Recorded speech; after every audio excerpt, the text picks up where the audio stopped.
In this video, I'll be going over one of my most profitable setups of late 2021 and 2022. It's had the highest success rate for me personally this year, and the majority of my money made this year and at the end of 2021 has been on this setup. The setup is a bear flag. On the daily time frame, sometimes longer, I would use the weekly time frame.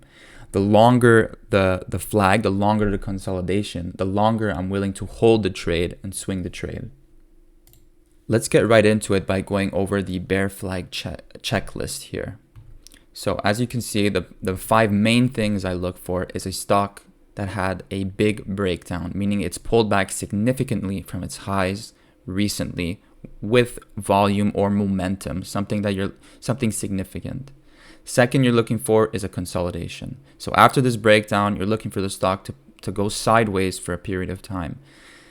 Now, this is a more subjective rule. Personally, I look for something to be consolidating for over 2 weeks for me to consider it as a swing trade and not a day trade. Third, you want it to be below all its major simple moving averages. I personally use the 10, 20, 50, and 200 day moving average. The 200, if stocks are just coming off from a high, it's rare that it'll already be below its 200 day, but the 10, 20, and 50, for me to consider it as a swing trade or an actual bear flag, it must be below those 3 simple moving averages. Fourth, you're looking at tightness and rejection before the breakdown. Now, tightness refers to small candles on the daily time frame. That means that you're looking at candles that are below or just about its average daily right before the breakdown occurs. Fifth, and sometimes this can be a subjective factor, but most of the time when I'm taking bear flags, the overall market must be weak. Even within that market, the sector must be weak most of the time. We're going to go over a few examples where you see this. Let's go through a first example here and go through the checklist to see if it meets all the requirements. So this is a trade I took in early 2022. Now the stock had a big breakdown.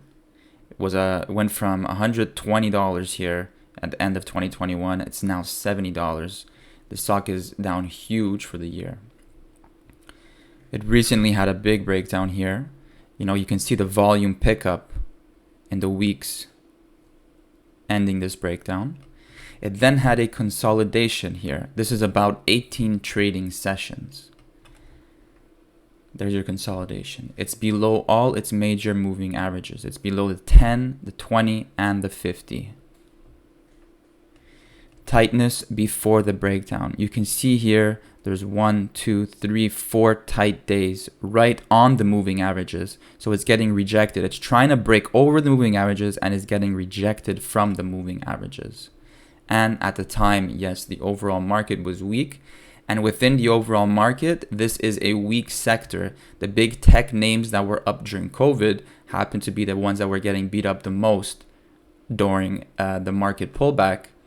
And ARK happens to be an ETF that holds many of those stocks. To get a better view and idea of the stock, let's look at it on a longer time frame.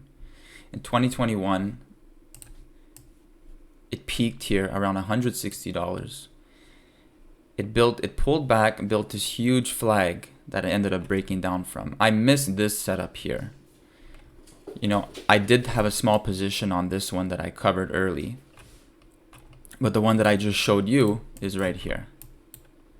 So you can see it's under every moving average I have on this chart: 50, 20, 200, 10. Big breakdown. You have bear flags after bear flag. You have bear flag here, bear flag here. This is confirming to you that the sector and the stock is weak. So in this case, the one here, I entered around $71, $72. My stop is over the high of this candle, this daily candle. I'm not risking more than that. I want to be looking to take profits within 3 to 5 days. In this case, when it broke $60, I did take some profits. But I'm using my stop for this one I look at the stock, and I look which moving average is it rejecting the most, and I can see here that the 20-day is constantly being rejected. So my stop is going to be a close above the 20-day. So when I'm taking it here, it never closes above this pink line here, which is the 20-day. It never closes. So I took a little bit of profit here, let's say 25%. My stop is still above here. Sometimes I move it to break even, but it still surfs under this moving average. It retests, break down again. You know, when it's going to break these lows, I'm definitely going to cover somewhat of a position here. In this case, you would have probably got stopped out here. You know, this is a break of the 20-day, depending on your time frame, which is still booking a nice profit. However, you can also be looking at it from a longer perspective on the weekly time frame, and you probably would have been able to hold the stock a lot longer. So it's a bit of a subjective rule, and it becomes more of an art than a science when you're using a stop loss and moving your stops and taking profits. But as you can see, the stock just continued to fade. Just from this breakdown here, even if you covered here, you had a 26% gain, but it continued, and it had a 50% breakdown within a few months. So this could have been, a 2-3 month swing trade and booking a 50% gain on it. When I'm looking for an entry on the day of the breakdown, I'll usually use the 5 or 15 minute intraday charts, and I'll short the opening range lows of that. So just to give you an example of a random day, let's just look at any day here. So if I'm looking to short the opening range lows on the 15-minute chart, this is the first 15-minute candle of that day. I'll put a line here, and I will take a short below when it breaks this line. So in this case, I might have got stopped. I triggered in here or here, and my stop would be above the high of day or on a break of some intraday indicator that you have. But for me, I'll usually use the high of day as my stop. Let's look at another example here on TNA, which is another leveraged index of the small cap Russell index. So let's go through the checklist again. It's had a big breakdown, consolidating below simple moving averages. You can see it's fighting to reclaim them and getting rejected. Tightness is the only factor here which led me to take a smaller position size. As you can see, I'm only shorting 300 shares in this case. But it had a big range day before the breakdown. Now, it was a nice rejection off the moving averages, but I still like to see a certain amount of tightness right before the breakdown occurs. The overall market was still weak, so that wasn't a factor. So this trade was still valid, but maybe not a 5-star or A+ setup. Let's go through it in more detail here. You can see that it broke down from this long range. I had been watching this as a breakout long, but it failed, continued to surf here, and I actually did take a small position here when it broke under these levels, but this is the flag we're talking about. So you can see that it's down already 50% from the highs.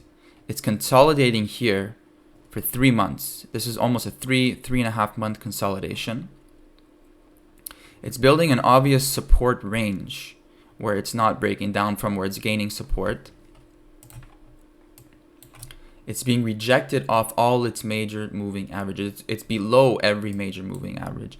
You can see here, right before it's reclaimed above the 50-day here, and then failed, and then tries to reclaim again and failed. So this is a really good sign of weakness. And once it breaks under the support level, it just lets go. Once again, I recommend taking a bit of profits within 3 to 5 days, depending on your time frames. So I took some profits here when it found support.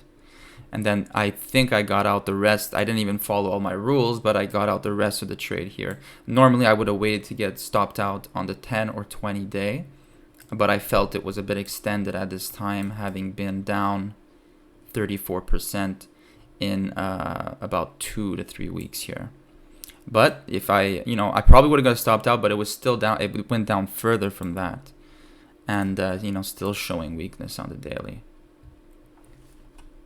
The next example is a more recent example of a trade I took on PRVA.